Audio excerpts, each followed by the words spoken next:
cabines téléphoniques en pleine campagne sont souvent curiosités topographiques, postes en bakélite érodés par le vent. En septembre, j'ai pris l'habitude de monter dans les châteaux d'eau. Et en haut des escaliers rudes, j'entame l'étude des chambres d'écho. Je reconnais un halo qui passe au loin, c'est la lune rousse qui court à travers les pins. Près de mauvais chemins de pierre, les cheminées d'aération signalent les champignonnières, là-bas vers Carrière et derrière Montesson. Sous les lianes il y a une grotte, quelquefois fatigué j'y dors.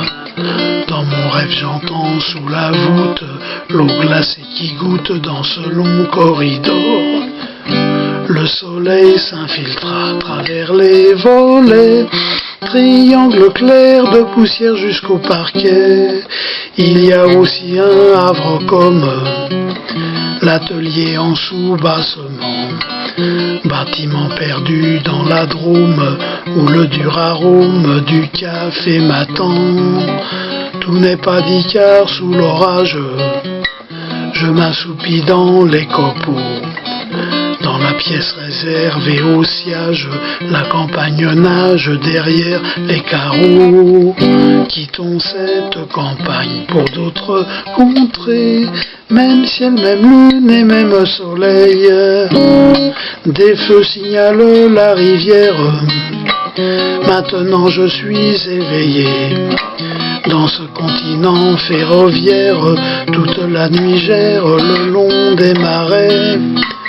Les dépôts de locomotives dressés devant moi dans la nuit, dans les hautes herbes captives, entre les deux rives de la rivière qui luit. On entend dans la nuit les camions qui grondent, c'est le Grand Londres au centre de la map monde.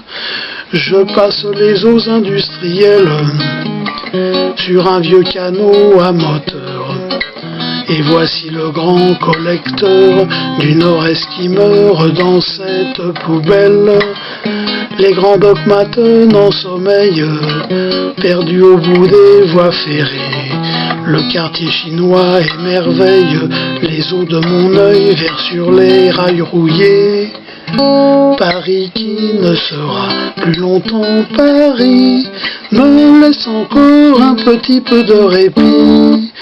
Tout au bout de la rue Custine, le bus 80 disparaît. Au dernier virage, on devine, là-bas se dessine la place Clichy. Le fracas des automobiles, le grondement du métropolitain. Voici la rumeur de la ville, je baisse les cils, on doit être demain.